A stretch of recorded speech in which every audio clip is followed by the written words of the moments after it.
richer, they are willing to pay more to save themselves from life-threatening events, so try to reduce the risk associated with particular types of life-threatening events. Now the obvious issue is that whether or not it's ethically sounded to use this number, because it's basically, if we observe, it's a positive observation, it's an empirical observation that richer people are willing to pay more to save their life, to reduce their death risk associated with all sorts of life-threatening events, from coronavirus to pollution. Whether or not it's an observation, but whether or not we should accept this ethically is always a constant discussion, because if you imagine this is the case, then we could justify the behavior of moving very polluted plants from the United States to any developing countries, out of the belief that the economic calculation would tell you that the cost of pollution is much higher in the United States, not just that it probably kills more people in the United States, but the VSL estimated using US numbers tends to be larger. Would you accept this kind of justification for plant relocation? This is basically a study on how GDP per capita affects VSL and VSL range. It's a pretty old paper. It's about 20 years ago, less than 20 years ago.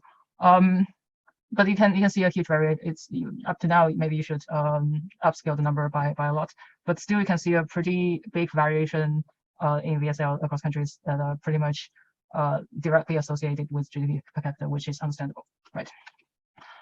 So this is an important issue, and it has to be, as a policymaker, I guess the problem is that whenever you're using a specific measure, a specific method, always be aware of what this measure means. What does this measure? What has this measure been invented? What kind of factors are these measures? Is this measure capturing, and what are the factors that this measure cannot have good answers at? In this specific case, whenever you're applying the VSL approach in project evaluation, always think about the balance between economic reasoning, economic evidence, and potential ethical thinking. In this case, cross-country variation. How much does cross-country variation in VSL? How kind of ethically should we accept it as an empirical observation that supports policy? I guess that's an issue to really think about. Okay, so I'm going to go to my slides.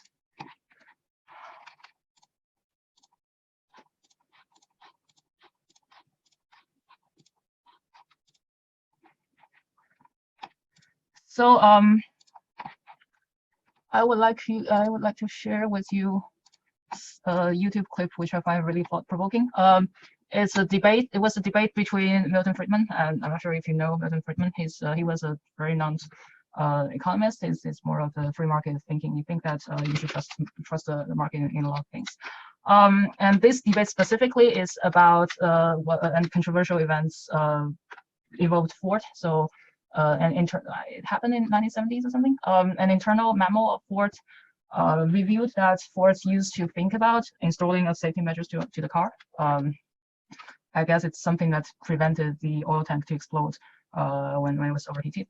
The internal memo said that given the cost of this gadget, given the how expensive this new invention was, and how many lives was supposed to be saving, how much risk it's supposed to be reducing, it was not worth it to install this on Ford cars.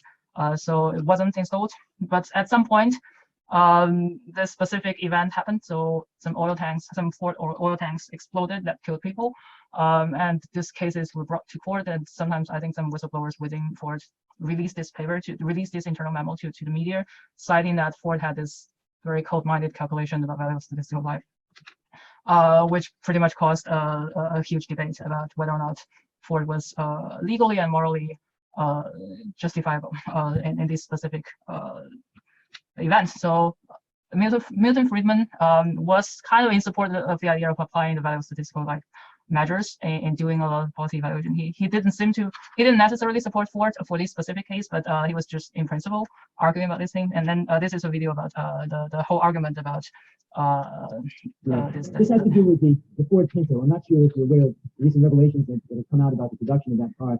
Ford produced it knowing full well that in any rear-end collision, the gas tank would blow up because they had failed to install a $13 plastic block in front of the gas tank. And Ford estimated in an internal memo that would cost about 200 lives a year. They estimated further that the cost of each life would be $200,000. They multiplied and they found that the cost of installing those blocks in each of the cars would be more than the cost of saving those 200 lives. And over the past 7 years, the cars have been produced and over 1,000 lives have been lost. It seems to me that Ford did what would be the right thing according to your policy, and yet that seems to me to be very wrong. Well, let me ask you, let's suppose it would have cost $1 billion per person to Ford to put it in on the list. But you know that you're the only arguing about money. You're not arguing about principle. No. Because nobody can take the principle. Nobody can accept the principle that an infinite value should be put on an individual life. Because in order to get the money involved, in order to get the resources involved, it's not money. In order to get the resources, they have to come from someone. And you want the policy which is maximizing the situation overall. You cannot accept the situation that a million people should starve in order to provide one person with a car that is completely safe.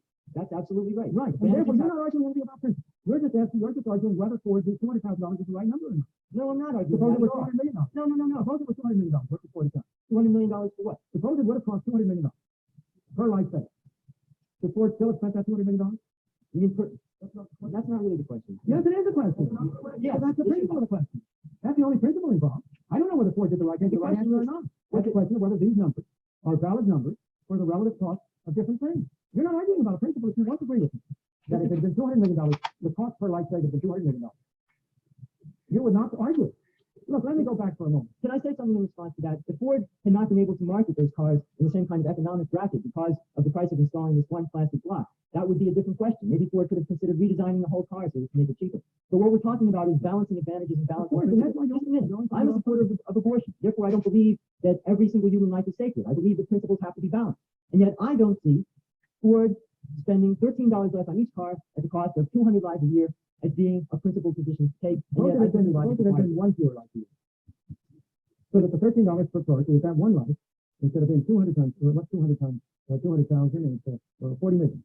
Suppose it had been one life a year, so it cost 40 million. Would it have been okay for Ford not to put it in one life is going to cost because of the physical deep?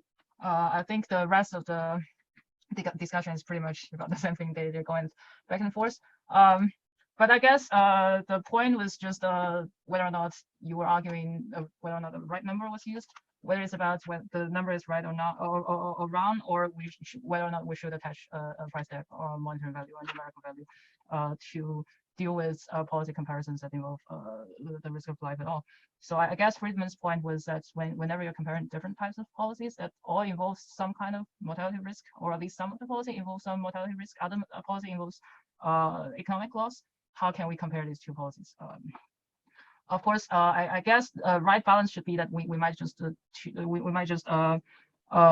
be conservative and use a higher bound for value of citizen life. But eventually, whenever the benefit of cutting pollution comes at a reduction in mortality risk, it's pretty much the only solution to be able to compare this benefit to the cost of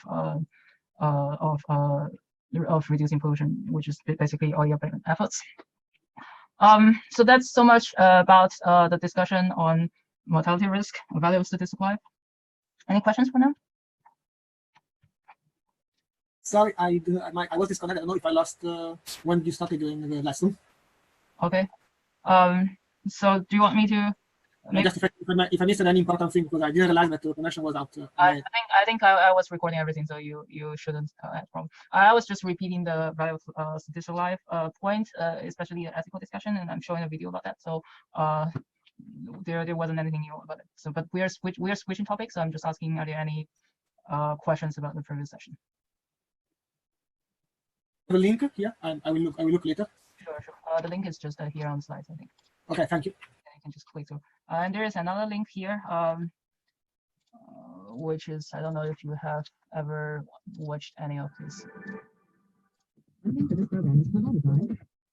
So there was a very popular series, not basically open course in Harvard, by Michael Sandel. So Michael Sandel was a very famous Harvard professor on philosophy, and he had this whole series of course on justice. So this was like one of the most popular course at Harvard. So they were kind of using a whole music hall, grand music hall for this lecture. He had like thousands of students in one lecture. So this video, this YouTube channel was just about this course, And one specific lecture is just exactly about putting a price tag on life from a philosophy point of view. So if you're interested, it's highly recommended. He talked about all the, he was pretty critical about all the ways economists employ to value different things. You can look through his other videos. And it's interesting to have an understanding about how philosophers view the same problem. And Thanks a lot. let's skip all this. Another specific view, a specific way to look at the pollution, the cost of pollution specifically is how much people are willing to pay to avoid pollution. So it's another reviewed preference exercise. It's what we call avoidance expenditures. So actually, the hedonic pricing approach, you could imagine that to be related to avoidance. Like you want to improve your lifestyle, you want to reduce your risk of dying from pollution, you want to reduce the health risk of contracting asthma by moving to a place with better air quality. Similarly, other avoidance expenditures, other avoidance behavior involves just buying air filters, right? Or wearing masks. So imagine that you're able to reduce your indoor air pollution by a certain amount by buying an air filter. It must mean that your willingness to pay for the reduction in air pollution must be higher than the money you spend on these air filters. So as long as we know how much people spend on avoidance expenditures starting from air filters, we're able to see how much people hate pollution and want to avoid pollution. We can reach somewhat a lower bound for that. So that's another way of thinking. So the reason I raised all these methods about valuation is just there are always limitations to each of these methods, and what you need to do is to think about all the cost and benefit, or the pros and cons of different methods, and try to compare their numbers to have some basic idea of how much pollution, how damaging pollution is from your own point of view. Are there any questions about the specific methods? So avoidance behavior is basically if water is polluted, water is contaminated, and you choose to drink bottled water, which appears to explain it. The cost of bottled water up above the tap water, which might be contaminated, is the forms an estimate of the damage of the contamination, right? So how damaging is water contamination could be measured by how much people are willing to pay for cleaner bottled water. So that's going to be a lower bound, right? It's the same thinking. Your willingness to pay has to be higher than the cost you pay to avoid it. It has to be at least as high as the cost you pay to avoid it. Agree?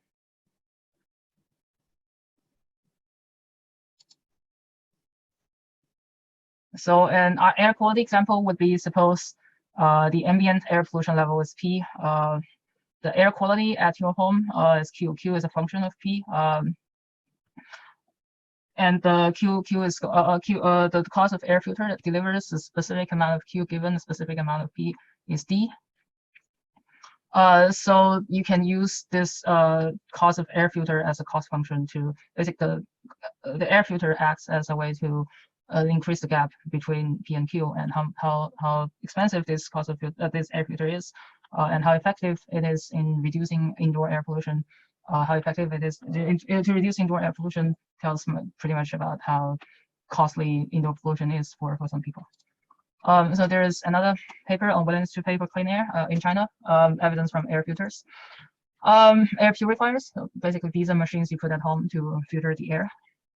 It's using the same variation, it's the same Huai River variation, where if you move slightly from the south of Huai River to the north of Huai River, there's a discontinuity in winter heating policy, and there's a discontinuity in winter pollution, and there's a discontinuity in lives of people, where people in the north, just to the north, live in general 3 years less.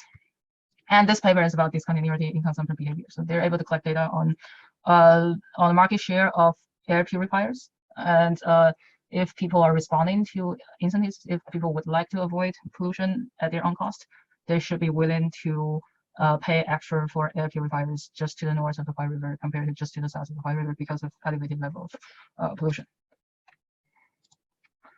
So this is basically you're showing all the continuity. This is the discontinuity in pollution level, which we've seen earlier. And the data they have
pollution.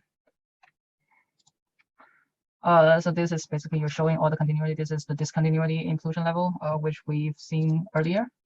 And the data they have are market transaction data in air purifiers among Chinese cities. They have monthly sales, monthly average price, product attributes, and most importantly, you need to know the effectiveness to reduce indoor air pollution. You need to know what's the percentage change in air pollution reduction for each dollar you spend on air purifiers, right?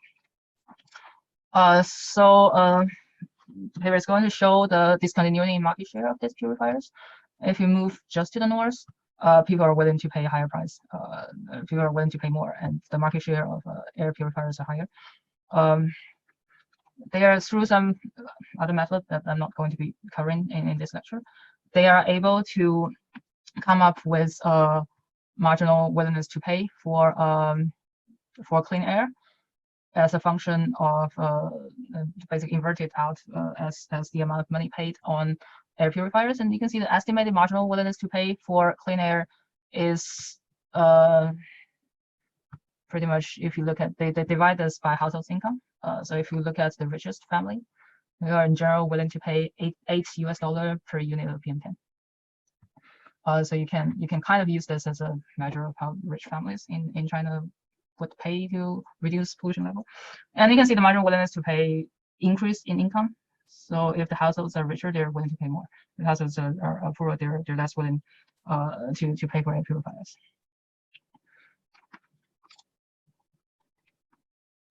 And on average, people are willing to pay $55 to remove 10 milligram of PM10 out of the air they breathe indoor. These are only effective indoor, obviously, for 5 years, which is the average lifespan of air purifiers. Sorry. So do you agree with this method?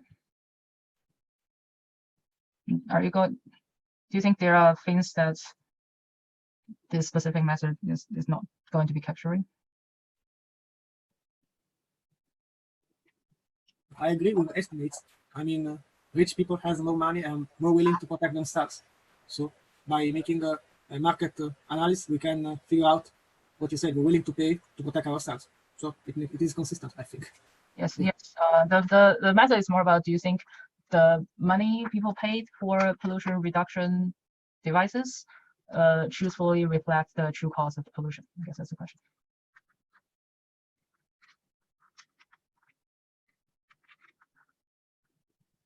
Clean air should be right, but maybe sometimes economic-driven forces changes the conditions and how people, according to their priority and their possibility, they choose what to do.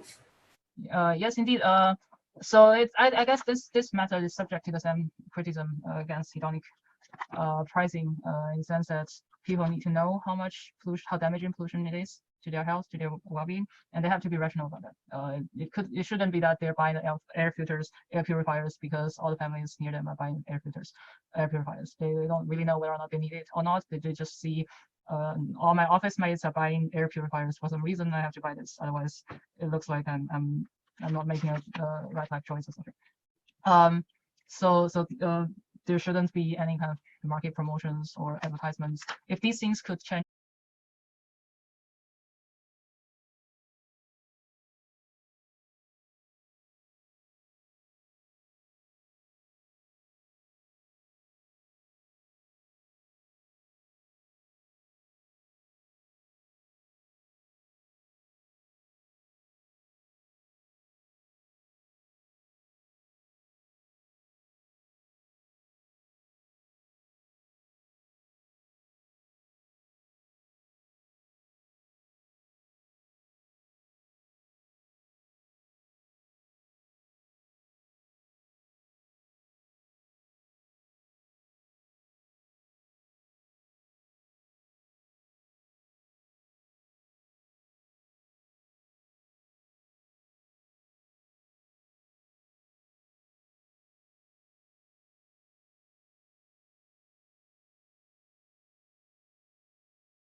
I'm not making a right life choice or something. There shouldn't be any kind of market promotions or advertisements. If these things could change people's behavior, people's purchasing behavior easily, it's probably casting some doubt on whether or not people have been serious about the pollution reduction effects of these air filters or air purifiers. Well, honestly, I was thinking that rather than buying air purifiers, we should improve the way the heating system is made. I mean, to reduce the emissions rather than buying air purifier to reduce the effects, like use more clean energy. Yes, you mean the air purifiers, they have other use as well, right? They're not just reducing PM10 or PM2.5, they have other uses. I mean, air purifier are just a palliative, I mean, a way to reduce the consequences. We should reduce the origin of the problem. Okay, yeah, but I mean, like, it's one way to solve the problem anyway. So I'm not against using air purifiers to solve air pollution problem. But you can say that air purifiers are creating carbon emissions by using a lot of electricity. The same way air conditioners solve climate change problem to some extent by exacerbating climate change on the other hand by using a lot of electricity and